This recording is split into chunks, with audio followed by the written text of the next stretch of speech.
ప్రార్థన చేసుకుందాం. పరిశుద్ధుడైన మా పరలోకపు తండ్రి, వారం వెంబడి వారం నీ వాక్యం వినేటటువంటి భాగ్యాన్ని మాకు ఇచ్చినారు. మీకు వందనాలు. వీరు వినుచున్నటువంటి ఈ వాక్యం వారి హృదయములలో పనిచేసి నీ రాజ్యము కొరకు వారిని సిద్ధపరచమని యేసు అతి పరిశుద్ధ నామమున వేడుకొనుచున్నాము తండ్రి, ఆమేన్. యేసయ్య చెప్పిన పరలోక రాజ్యపు ఉపమానములను మనం ధ్యానిస్తూ ఉన్నాం. ఈరోజు ద్రాక్ష తోటలోనికి పనివారిని ఒక ఇంటి యజమానుడు ఎలా పంపిస్తున్నాడో మనం చూద్దాం. మత్తయి సువార్త 20వ అధ్యాయం 1వ వచనం. ఎలాగనగా పరలోక రాజ్యము ఒక ఇంటి యజమానుని పోలి ఉన్నది. అతడు తన ద్రాక్ష తోటలో పనివారికి కూలికి పెట్టుకొనుటకు ప్రొద్దున బయలుదేరి దినమునకు 1 దేనారం చొప్పున పనివారితో వడబడి తన ద్రాక్ష తోటలోనికి వారిని పంపెను. తనకు ఒక ద్రాక్ష తోట ఉన్నది. ఆ ద్రాక్ష తోటలోనికి పనివారు కావాలి.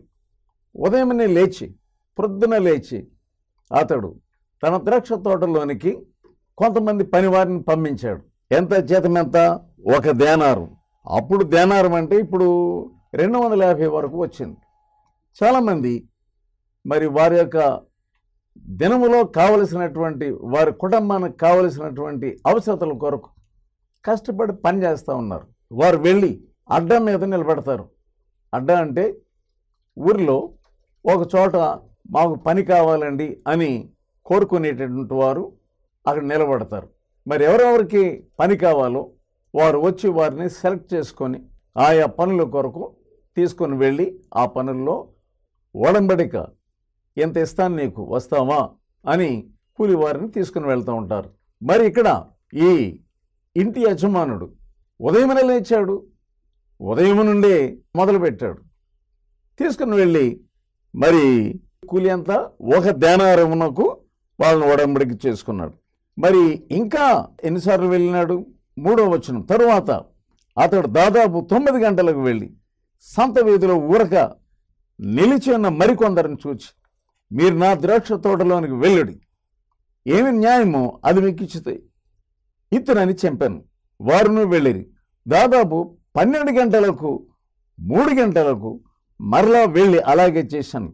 తిరిగి దాదాపు 5 గంటలకు వెళ్ళి మరికొందరు నిలిచి ఉండగా, మీరిక్కడ దినమంతయు ఎందుకు ఊరకనే నిలిచి ఉన్నారని అడుగగా, వారు ఎవడును మమ్మల్ని కూలికి పెట్టుకొనలేదని. అందుకు అతడు, మీరును నా ద్రాక్ష తోటలోనికి వెళ్ళుడి. సోదరులారా, యేసు ప్రభు ఆయన తన యొక్క పనిలోనికి, తన యొక్క సేవలోనికి, తన యొక్క రాజ్యపు పనిలోనికి మనల్ని పిలుస్తూ ఉన్నాడు. చాలామంది ఆయన రాజ్యపు పని అంటే చాలా తేలిగ్గించుతూ ఉన్నారు. ఉచితంగా ఆయన నిన్ను వచ్చి పిలుస్తూ ఉన్నాడు, రమ్మని పిలుస్తూ ఉన్నాడు. చాలామందికి ఏమాత్రం కూడా ఆయన రాజ్యంలో సేవ చేసేటటువంటి పని, ఏదో ఒక పని చేసేటటువంటి తలపు ఉండటం లేదు. ఏదో నేను నా ఉద్యోగం చేసుకుంటున్నాను, ఎవరైనా పాస్టర్ వచ్చినప్పుడు 100 రూపాయలు ఇస్తున్నాను, ఆదివారం నేను చందా ఇస్తున్నాను అని అనుకుంటున్నారు. కానీ సోదరుడా, దేవుని రాజ్యంలో నీకున్నటువంటి పని ఏమిటో నీ తలంతును బట్టి నువ్వు దానిని ఎప్పుడు గ్రహించలేకపోతా ఉన్నావు. దేవుని రాజ్యం అది సిద్ధంగా ఉంది. ఎంతమంది ఆ రాజ్యంలోనికి వచ్చి సేవ చేసినా, అది ఎంతమంది వచ్చినా కానీ ఇంకా పని మిగిలే ఉంటుంది. దేవుని రాజ్యం యొక్క పని, దేవుని రాజ్యం కొరకు సేవ చేయడం అనేది చాలామందికి ఎలా ఉన్నదంటే, ఇది అన్నిటికంటే పనికిరానటువంటి వాడు చేసేటటువంటి పని అని అనుకుంటున్నాం. దీనికంటే ఉత్తమమైనది ఇంకోటి ఇది లేదు. ఆత్మలను సంపాదించి మరి ఆత్మల కొరకు వారి యొక్క ప్రాణమును ఖర్చు పెట్టేటటువంటి ఈ పని కంటే ఏదో ఒక పని మనం చేయటం అనేటటువంటిది చాలామందికి లేదు. 2వ తిమోతిలో 3వ అధ్యాయము 1వ వచనం నుండి, అంత్యదినములలో అపాయకరమైన కాలములు వచ్చునని తెలుసుకున్నాం. ఎలా అనగా మనుషులు స్వార్థ ప్రియులను, ధనాపేక్షలను, బెంకములాడువారును, అహంకారులను, దోషకులను, తల్లిదండ్రులకు అవిధేయులను, కృతజ్ఞత లేనివారును, అపవిత్రులు, అనురాగ రహితులు, అతి ద్వేషులు, అపవాదకులు, అజితేంద్రియులు, క్రూరులు, సజ్జన ద్వేషులు, ద్రోహులు, మూర్ఖులు, గర్వాంధులు, దేవుని కంటే సుఖానుభవము ఎక్కువగా ప్రేమించువారు పైకి భక్తి గల వారి వలె ఉండి దాని శక్తిని ఆశ్రయించిన వారునై యుందురు. ఇటు వారికి విముఖుడవై ఉండుము. వీరందరూ కూడా ఏం చేస్తున్నారనమాట, దేవుని యొక్క రాజ్యం కొరకైనటువంటి ఆశ లేకుండా ఉంటున్నారు. వీరిలో ఏమేమి పాపాలు ఉన్నట్లుగా మనం చూస్తూ ఉన్నాం. అజితేంద్రియులు, క్రూరులు, సజ్జన ద్వేషులు, ద్రోహులు, మూర్ఖులు, గర్వంతులు, దేవుని కంటే సుఖానుభవమును ఎక్కువగా ప్రేమించేవారు. నువ్వేం చేస్తున్నావంటే సుఖాన్ని కోరుతా ఉన్నావు. నీకున్న డబ్బుతో ఒక చక్క విలువైనటువంటి, అందమైనటువంటి, ఖరీదైనటువంటి ఒక ఇంటిని కట్టుకొని ఆ ఇంట్లో సుఖంగా నివసించాలని కోరుతా ఉన్నావు. మరి మన దేశానికి వచ్చినటువంటి మిషనరీలు ఈ దేశానికి వారు ఎంత కష్టం, ఆ దినాల్లో వారు వచ్చినటువంటి దినాల్లో మరి ఏరోప్లేన్స్ లేవు, ప్రయాసతో కూడినటువంటి ఈ సముద్ర ప్రయాణం వారిని భయకంపితులు చేసేది. వారు నిజంగా బతికి వస్తారా లేదా? మరి ఇక్కడికి వచ్చిన తర్వాత వారు ఎన్నో కష్టాలు భరించవలసి వచ్చింది. యేసయ్య చెప్పినటువంటిది ఏంటంటే, నీవు దేవుని రాజ్యం కంటే నాకంటే ఎక్కువగా ఎవరిని ప్రేమిస్తావో దాని నుండి నువ్వు విడుదల పొందాలని చెప్తా ఉన్నారు. మరి నీవు, నీ కుటుంబము, మరి నీ చుట్టూ ఉన్నటువంటి వారు, స్నేహితులు ఉదయం మొదలుకొని సాయంకాలం వరకు నీ యొక్క పనిలో నువ్వు ఎంతో నిమగ్నమైపోయి నేను పని తొందర కలిగి ఉన్నాను అని అంటున్నావు. కానీ నీవు దేవుని యొక్క వాక్య ప్రకారము నువ్వేం చేస్తున్నావంటే దేవుని రాజ్యంలో పని తొందరను కలిగి లేవు. నీవు ఒక వ్యర్థుడవు. నీవు ఎటువంటి వాడు అంటే ఇంకా అలాగే నిలబడి ఉన్నావు అంతే. దేవుని రాజ్యంలో కాకుండా ఏదో అడ్డం మీద నువ్వు నిలబడినటువంటి సోమరి వల్లే ఉంటున్నావు. ఎందుకంటే నీవు దేవుని రాజ్యం కట్టకపోతే నువ్వు సోమరితో సమానం. పరలోక రాజ్యంలో పరిగణించబడేదంతా ఏంటంటే దేవుని కొరకు నువ్వేం చేశావు అనేదే ఆయన పరిగణిస్తాడు. సోదరుడా, ఈ రోజున నువ్వు దేవుని సన్నిధిలో నువ్వు కూర్చొని అడుగు, దేవుని రాజ్యంలో నువ్వు చేసేది ఏంటి? నీవు దేవుని కంటే సుఖానుభవాన్ని ఎక్కువగా ప్రేమించేవాడుగా ఉంటున్నావు. ఒక పాస్టర్ గారు ఇలాగ ప్రార్థన చేశాడట. అతడు ఇంతకుముందు ఎంతో సోమరిగా ఉన్నటువంటి వాడిని పిలిచి ఏమన్నాడంటే, బాబు నేను నీ కొరకు ప్రార్థన చేస్తాను, ఎందుకు ఇలా సోమరిగా ఉన్నావు అని ప్రార్థన చేశాడట. దేవుడు అతనికి ఒక ఉద్యోగం ఇచ్చాడట. ఒక 20 సంవత్సరాలు అయిపోయింది. అకస్మాత్తుగా చాలా సూటు బూటు వేసుకున్నటువంటి ఒక వ్యక్తి ఈ పాస్టర్ గారిని ఓ చోట కలుసుకొని, అయ్యగారు వందనాలండి, బాబు ఎవరు నువ్వు అని అడుగుతున్నాడు ఆ పాస్టర్. మీరు మర్చిపోయారా నన్ను? ఒకసారి నేను ఏమి లేనివాడుగా తిరుగుతున్నప్పుడు నన్ను పిలిచి నా కొరకు ప్రార్థన చేశారు. దేవుడు నాకు చక్కని ఉద్యోగం ఇచ్చాడు. ఇప్పుడు నాకు చాలా పెద్ద కంపెనీ ఉన్నది. మరి నాకు విరామం లేకుండా ఉన్నాను. నేను మీరు చేసిన ప్రార్థనను దేవుడు విని నాకు ఇచ్చినటువంటి ఈ గొప్ప తరుణము కొరకు నేను చాలా సంతోషిస్తున్నాను అని అన్నాడంట. మరి అతడు అడిగాడంట, మరి దేవుని కొరకు నువ్వేం చేస్తున్నావు? మరి చర్చికి వెళ్తున్నావా? ఆరాధనకు వెళ్తున్నావా? దేవునికి ఇవ్వవలసిందని ఇస్తున్నావా? అంటే నాకు సమయం ఎక్కడదండి, అసలు నా పని వాళ్ళు మరి నా యొక్క వ్యవహారములని చూసుకోవడానికే నాకు అసలు ఏమీ సమయం లేదు గనుక మరి నేను దీంట్లో నిమగ్నమైపోయినాను, ఐఎమ్ సో సారీ అంటున్నాడంట. అప్పుడు మరలా నేను నీకు ప్రార్థన చేస్తాను అని ఏమని ప్రార్థన చేశాడంటే, ప్రభువా ఇతని యొక్క బిజినెస్ అంతా కాల్చివేయి, ఎందుకంటే కృతజ్ఞత లేనివాడే, నీ రాజ్యం యొక్క పట్టింపు లేనివాడే ఇతడు ఉన్నాడు. సోదరుడా, మనకున్నటువంటి బిజినెస్, మనకున్నటువంటి వ్యాపారం మనం ఎక్కువైపోవాలని మనం చూస్తున్నాం తప్ప దేవుని రాజ్య పనిలో నీవు లేవు. చాలామంది ఏమనుకుంటున్నారంటే, నేను దేవుని రాజ్యము లోపల లేకపోతే బయట ఉండి నేను ఎంతో సహాయం చేస్తాను అనుకుంటున్నావు. కానీ దేవుడు యేసు ప్రభు చెప్పింది ఏంటంటే, మార్కు సువార్త 16వ అధ్యాయం 15వ వచనం, మీరు సర్వలోకమునకు వెళ్ళి సర్వ సృష్టికి సువార్తను ప్రకటించండి. ప్రకటించేటటువంటి భాగ్యం నీకున్నదనే సంగతిని మర్చిపోతున్నావు. అసలు ఇది బైబిల్ చేతులు పట్టుకొని నీవు నడవడానికే నువ్వు చాలా సిగ్గుకరంగా ఉన్నది. సోదరుడా, ఈరోజు బైబిల్ పట్టుకోవడానికి నీకు సిగ్గుకరంగా ఉంటే ఆయన ఆ రోజు సకల దూతలతో వచ్చినప్పుడు నువ్వంటే సిగ్గుపడతాడు. నీకు కుమారులు, నీవు బైబిల్ పట్టుకోవడానికి, అసలు దేవుని యొక్క వాక్యమును పట్టుకొని ఇతరులకు చెప్పడానికి ఎంత సిగ్గుకరంగా ఉన్నది నీకు. నువ్వు ప్రయాణాలు చేస్తున్నావు, ట్రైన్లో వెళ్తున్నావు, కానీ నువ్వు బైబిల్ చదువుకోవడానికి నీకు ఇష్టం లేదు. నీ టైం అంతా వృధా చేస్తున్నావు. న్యూస్ పేపర్ చదువుతున్నావు, అనేకమైనటువంటి లోక సంబంధమైన పత్రికలు చదువుతున్నావు, కానీ నువ్వు ఏమాత్రం కూడా చలనము లేనటువంటి వాడుగా ఉన్నట్టు కనబడతా ఉన్నావు. ఎందుకు? నువ్వు వాక్యాన్ని చదువుకోవడానికి అసలు నీకు శ్రద్ధ లేదు. ఎందుకంటే నీ యొక్క హృదయం వెలిగించబడలేదు. దేవుని యొక్క ఆత్మ నీ ఆత్మను వెలిగించలేదు. నీ హృదయంలో చీకటి ఉన్నది. నీ హృదయంలో దేవుని రాజ్య భారం లేదు. ఒక పరిహాసంగా నీవు జీవించేస్తున్నావు అంతే.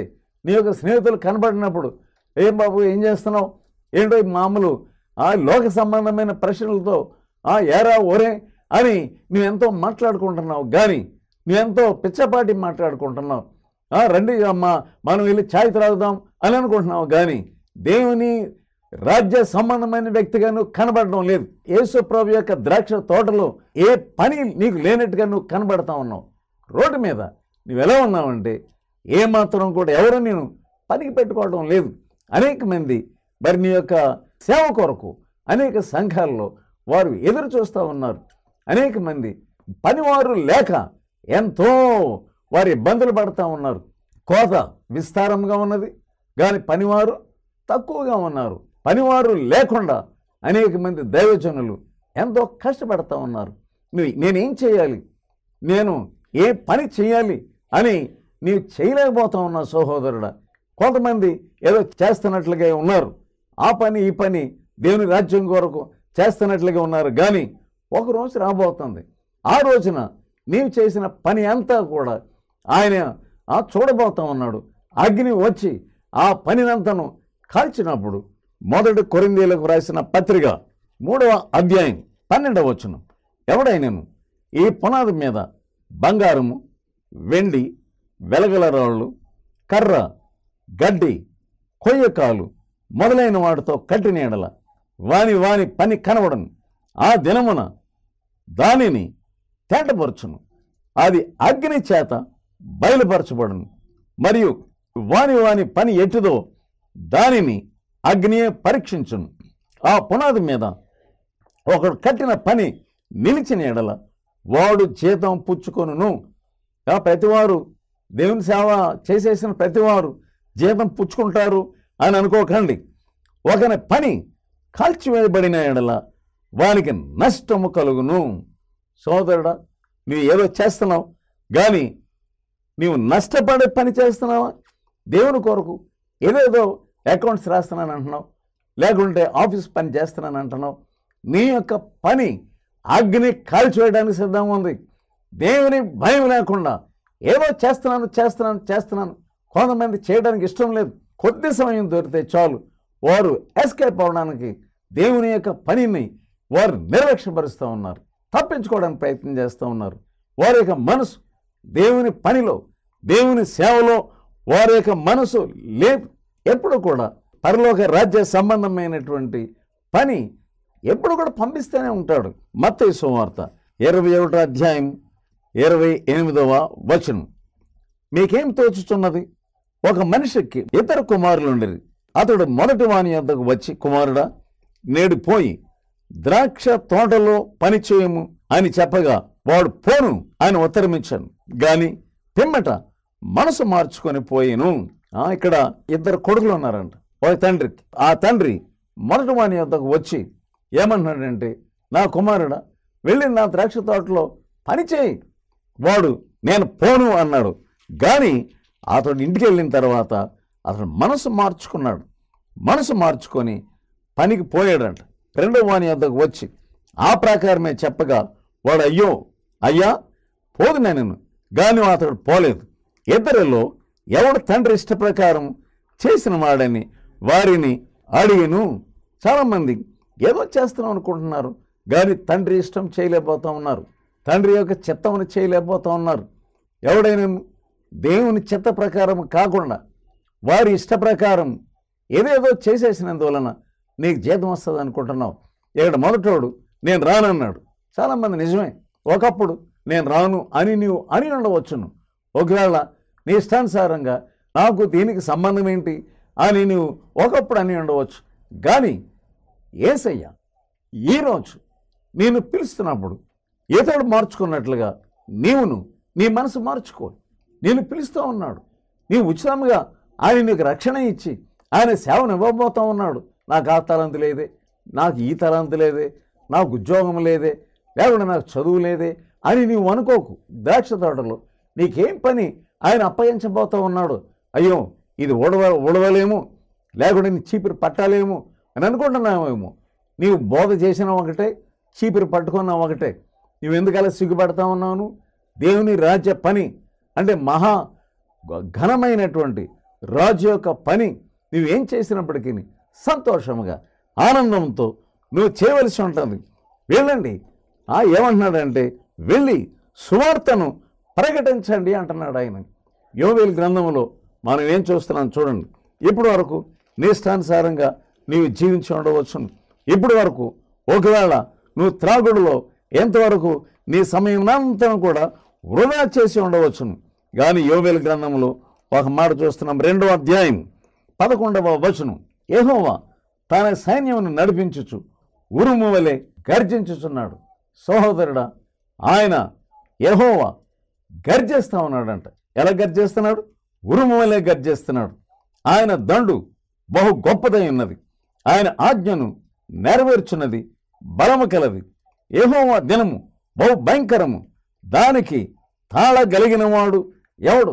అకస్మాత్తుగా ఆయన దినమును నీవు కళ్ళు తెరిచినప్పుడు ఆయన రాజ్యంలో నువ్వు ఆయన ద్రాక్ష తోటలో నువ్వు లేకుండా ఉంటే, ఇంకను నీ పాపల విషయమై నువ్వు పశ్చాత్తాపడకుండా ఉంటే అది చాలా భయంకరమైన దినము. అటు ఇటు పారిపోతావు నువ్వు, జాగ్రత్త. కొండ సందులలో బండ సందులలోకి వెళ్తావు నువ్వు కొండల మీద కొండల దగ్గరికి వెళ్ళి అయ్యో మా మీద పడండి అని అంటావేమో. అవి బండలు పారిపోతాయి, కొండలు పారిపోతాయి. నీవు నిశ్చేష్టుడిగా ఒంటరిగా నువ్వు నిలబడవలసినటువంటి దినం వస్తూ ఉంది. సోదరుడా, ఈ పరలోక రాజ్యం యొక్క ఈ మర్మంలోను నీవు తేలిగ్గించుతున్నావు. అసలు దేవుని యొక్క వాక్యమును నువ్వు చాలా తేలిగ్గించుతున్నావు. ఎంతవరకు కూడా నేనేం చేయాలి అని ఏ సేవకుడి దగ్గరికి వెళ్ళి నువ్వు అడగలేదు. నీవు దేవుని యొక్క రాజ్య సంబంధమైన వ్యక్తి కాకపోతే నీవు ఆ రోజున నీవు చాలా ఎంతో నిశ్చేష్టుడవై భయంకరమైనటువంటి నీవు జడ్జిమెంట్ తీర్పును ఎదుర్కొనవలసి ఉంటుంది. గనుక ఈరోజు దేవుని యొక్క వాక్యం ఈ టీవీ ప్రసంగం ద్వారా నిన్ను హెచ్చరిస్తూ ఉన్నది. ఇంకేం చూస్తున్నాం? 12వ వచనం, యోవేలు 2:12. ఇప్పుడైనను మీరు ఉపవాసం ఉండి కన్నీరు విడుచుచు దుఃఖించుచు మనపూర్వకంగా తిరిగి నా యొద్దకు రండి. ఇప్పుడైనను నా యొద్దకు రండి. ఎలా రావాలంట? కన్నీరు విడుచుచు. చాలామంది కళ్ళల్లో అసలు కన్నీరే లేదు. ఏదో 2 చేతులు ఆ చెయ్యి పైకెత్తినందువలన నీవు మారు మనసు వచ్చింది అనుకుంటున్నావు. నేను యేసు ప్రభువుని అంగీకరించాను కానీ నా పరలోక రాజ్యం ఉన్నదనుకుంటున్నావు. నీవు చేసినటువంటి ఏ పాపం, నువ్వు జరిగించినటువంటి ఏ పాపం విషయంలో నువ్వు ఎన్నడను పశ్చాత్తాపడలేదు. సోదరుడా, నీవు పశ్చాత్తాపడకపోతే ఆ సింహాసనం మీద కూర్చున్నటువంటి ఆ మహారాజు నిన్ను తీర్పు తీర్చినప్పుడు నీవు చాలా భయంకరమైనటువంటి ఆ తీర్పు విషయంలో నీవు భయకంపితుడవుతావు. జాగ్రత్త. ఎంతకాలం నువ్వెంకను నీ హృదయాన్ని కఠినపరుచుకుంటూ ఉంటావు. మత్తయి సువార్త 20వ అధ్యాయం 10వ వచనంలో, మొదటి వారు వచ్చి తమకు ఎక్కువ దొరుకును అని అనుకొనిరి. వీళ్ళలో అత్యాశ ఉంది. మాకు ఎక్కువ ఇస్తాడేమో. చాలామంది దేవుని యొక్క సేవను అది చాలా అత్యాశతో చేస్తూ ఉన్నారు. ఏమి లాభం కావాలని చూస్తూ ఉన్నారు. వాళ్ళ ఇంటికి వెళ్ళినప్పుడు మరి అక్కడ ప్రార్థన చేసినప్పుడు వీళ్ళు ఏమి ఇస్తారా అని చూస్తున్నావు. నువ్వు జాగ్రత్త. సహోదరుడా, నువ్వు ఏ విధంగా దేవుని సేవ చేస్తున్నావో, నీ హృదయంలో ఏ ఆశలు పెట్టుకొని నువ్వు దేవుని సేవ చేస్తున్నావో, నాకు ఏదో కావాలి అత్యాశతో లాభమును అపేక్షించి నువ్వు దేవుని సేవ ఎన్నడూ నువ్వు చేయకు. ఏంటికి కూడా నువ్వు ప్రార్థన చేయడానికి వెళ్ళినప్పుడు, సువార్త ఇవ్వడానికి వెళ్ళినప్పుడు వీళ్ళు నాకు ఏమి ఇస్తారా అనే దృష్టితో ఎన్నడను నీవు సేవ చేయవద్దు. వీరి వల్లే నువ్వు ఎంతో నిరుత్సాహపడవలసి ఉంటుంది. వీళ్ళు ఎక్కువ దొరుకును అని అనుకునిరి. నువ్వు సేవ చేస్తున్నావు కానీ ఎంతో కావాలి కావాలి కావాలి కావాలి. అసలు ఆ మనసు అనేటువంటిది నీ హృదయం చాలా భయంకరమైనటువంటిది. నీలో ఇంకను లోకాశలు పోలేదు. ఏం చేసుకుంటే దేవుడు ఎక్కువ ఇస్తే ఈ సుఖానుభవం నాకు అలవాటైపోయినటువంటి హృదయం నీది. ఏదో కావాలి. నువ్వు ఎక్కడన్నా వాక్యం చెప్పినప్పుడు ఏదో నాకు కొంత సొమ్ము కావాలి అని అనుకోకు. నువ్వు నీ యొక్క హృదయము ఘోరమైనది. ఒకడున్నాడంట, వాడు గారడీ సీమోన్. అతడు పేతురు వచ్చినప్పుడు ఏమంటున్నాడంటే, ఇదిగో ఈ డబ్బు తీసుకొని నాకు పరిశుద్ధాత్మ వరమును ఏమంటున్నాడు. ఎందుకంటే నేను కూడా పరిశుద్ధాత్మ ద్వారా ఎవరి మీద చేయడితే వాడు పడిపోవాలంతే, ఎవరి మీద చేయిస్తే వాడు స్వస్థపడాలంటే ఎందుకు వస్తుంది నీకు ఆశ? అప్పుడు నాకు డబ్బులు వస్తాయి అనుకుంటున్నావు. బీ కేర్ఫుల్ ఏమనుకుంటున్నావు? నీవు డబ్బు కొరకు ఎప్పుడు సేవ చేయకు. నీవు సేవ చేస్తున్నప్పుడు ఉచితంగా నువ్వు రక్షణ పొందావు. మనమందరం ప్రతి ఒక్కొక్కరు కూడా పాపం చేసి దేవుడు అనుగ్రహించి మహిమను మనం పొందలేకపోతున్నాం. ఆయన ఉచితంగా మనల్ని రక్షించాడు. అంతేగాని నువ్వు అది ఇది సంబంధించి నువ్వు అది సంపాదిస్తామని కాదు. ఇక్కడ ఏమంటున్నారు? పగలంతా కష్టపడి ఎండ బాధ సహించిన మాతో వారిని సమానం చేసేటివే అని ఆ ఇంటి యజమానుని మీద సణుకునిరి. ఇశ్రాయేలు చేసినటువంటి పాపం ఏంటంటే సణుగుడు. ప్రతి దానికి సణుగుడే. కొత్త వారిని చూసి సణుగుడు. ఇదిగో వాళ్ళకి అది ఇచ్చావు, నేను ఎప్పటి నుంచో పని చేస్తున్నాను, నాకేమి ఇచ్చావు అనేటువంటి మనసుతో నువ్వు ఉన్నావు. నువ్వు సణుగుడుతో ఉన్నావు. సోదరుడా, ఈ సణుగుడు అనేది చాలా భయంకరమైన దయ్యం. ఈ ఆడవాళ్ళని పట్టుకునేటటువంటి ఈ గొప్ప జాడ్యం ఏంటంటే సణుగుడు. అంతే. వాళ్ళు నిన్న మొన్న వచ్చిన వాళ్ళకి ఇది ఇస్తున్నారా? మరి ఎప్పటి నుంచో మేము కష్టపడి గొడ్డులో చాకరీ చేసి మేము అసలు ఏం చాకరీ చేసాము, మీకు అసలు ఏమైనా తెలిసినా అని ఎప్పుడు కూడా దెబ్బలాట దెబ్బలాట దెబ్బలాట దెబ్బలాట. మీ నొసల మీద దెబ్బలాట అని రాసి ఉంది. అంతే. మాటికి సణుగుతూ ఉంటాం. మాకేముందిలే, మీరు బాగా కారులో తిరుగుతున్నారు కదా, నేను మనం వచ్చిన వాళ్ళు, ఎందుకు నీకు సణుగుడు? మాటికి సణుగుడు. ఎవరిని చూసినా సణుగుడు. ఎవరిని చూసినా నీకు అవసరం అనే దానితో నువ్వు ముందుకెళ్తున్నావు. కానీ నీవు ఒక రోజున అగ్ని వచ్చి అది నీ యొక్క పనిని కాల్చిపోయినప్పుడు నువ్వు సరిగా దాని అయితే ఆయన తీర్పు తీర్చినప్పుడు బహు భయంకరమైనటువంటి ఆయన తీర్పు నీకు తీర్చబోతా ఉన్నాడు. ఆయన దగ్గర బుద్ధి జ్ఞానముల సర్వ సంపదలు ఉన్నాయి. దేవుడు అందరిని ప్రేమిస్తా ఉన్నాడు. సోదరుడా, కడుపు మంట వీళ్ళకి వచ్చిందంట. 15వ వచనంలో ఆ యజమానుడు ఏమంటున్నాడంటే, నాకిష్టం వచ్చినట్లు నా సొంత సొమ్ముతో చేయట న్యాయము కదా? నేను మంచివాడనై ఉన్నందున నీకు కడుపు మంటగా ఉన్నదా అని మొదట వచ్చిన వాళ్ళతో చెప్తా ఉన్నాడంట. చాలామంది కడుపు మంటతో సేవ చేస్తూ ఉన్నారు. బీ కేర్ఫుల్ ఏమనుకుంటున్నావు? నీ హృదయం అంతటితో అందరిని ప్రేమించు. జాగ్రత్త. ఈ కడుపు మంట అనేటువంటి పాపముతో నీవు దేవుని సేవలో నువ్వెన్నడూ పాలు పొందవద్దు. అందుకని యేసయ్య ఏమంటున్నాడో చూడండి. 16వ వచనం, ఈ ప్రకారమే కడపటి వారు మొదటి వారు అగుదురు, మొదటి వారు కడపటి వారు అగుదురు. నేను ఎప్పటి నుంచో సేవ చేస్తున్నాను, నేను చాలా సీనియర్ని అని నువ్వు అనుకుంటున్నావేమో. కానీ నీవు కడుపు మంటతో ఉన్నావుని, నీవు అసూయతో ఉన్నావుని, సణుగుడుతూ ఉన్నావు. ఈ సమయంలో దేవుని యొక్క వాక్యం నేను హెచ్చరిస్తూ ఉన్నది. పరిశుద్ధాత్మ దేవుడు నీ హృదయాన్ని పరీక్షిస్తున్నప్పుడు కన్నీటితో నీ హృదయాన్ని కడుక్కొని, ప్రభువా నాకు చిన్న బిడ్డ వంటి హృదయం దయచేయని ప్రార్థన చేసుకుందాం. పరిశుద్ధుడైన మా పరలోకపు తండ్రి, వాక్యం విన్న ప్రతి ఒక్కొక్కరిని కూడా మీరు దర్శించు. వారి హృదయమును పరీక్షిస్తున్నప్పుడు వారి అంతరంగమును కడగమని వారి నీ దగ్గర బ్రతిమాలు కొనగలటకు సహాయం ఇచ్చు. యేసు నీ రక్తంలో వారిని కడిగి శుద్ధీకరించి సరైనటువంటి పని వారిగా వారిని సిద్ధపరచుమని యేసు అతి పరిశుద్ధ నామమున వేడుకొనుచున్నాను తండ్రి. ఆమెన్.